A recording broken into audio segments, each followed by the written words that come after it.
ভারতের সঙ্গে চলমান উত্তেজনার মধ্যেই পাকিস্তান সফলভাবে 450 কিলোমিটার পাল্লার একটি ব্যালিস্টিক ক্ষেপণাস্ত্রের পরীক্ষা চালিয়েছে বলে দাবি করেছে। আবদালি উইপন সিস্টেম নামের এই ক্ষেপণাস্ত্র সিন্ধু মহড়ার অংশ হিসেবে উৎক্ষেপণ করা হয়েছে বলে জানিয়েছে ইসলামাবাদ। খবর এনডিটিভির। কাশ্মীরের পেহেলগামে সন্ত্রাসী হামলার পর ভারত পাকিস্তান সম্পর্কে উত্তেজনা তীব্রতর হয়েছে।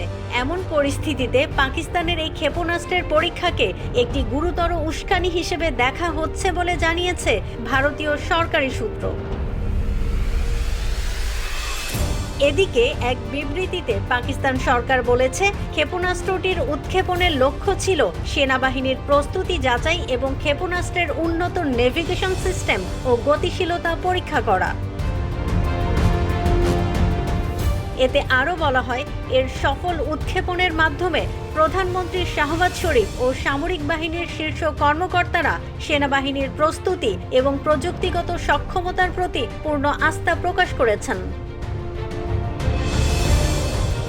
তবে ভারতের অভিযোগ, পাকিস্তান নিয়মিতভাবে যুদ্ধবিরতি লঙ্ঘন করছে এবং আন্তর্জাতিক সীমান্তে উত্তেজনা বাড়াচ্ছে।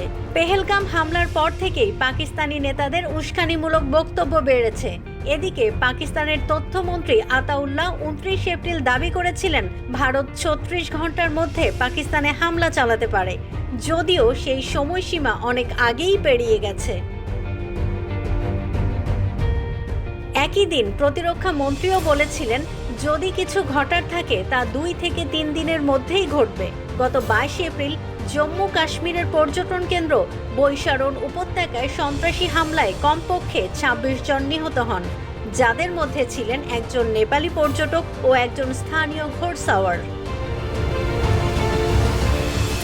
ওই ঘটনার একদিন পর 23 এপ্রিল ভারত একতরফাভাবে বিশ্ব ব্যাংকের মধ্যস্থতায় স্বাক্ষরিত গুরুত্বপূর্ণ পানি বন্টন চুক্তি বা সিন্ধু পানি চুক্তি স্থগিত ঘোষণা করে।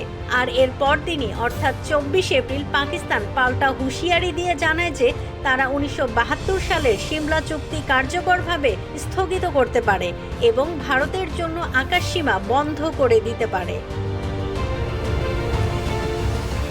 ভারত দাবি করেছে, 22 এপ্রিলের ওই হামলার সঙ্গে সীমান্ত পারের অর্থাৎ পাকিস্তানের সংশ্লিষ্টতা থাকতে পারে, যদিও এখন পর্যন্ত তারা এ বিষয়ে কোনো দৃঢ় প্রমাণ উপস্থাপন করেনি।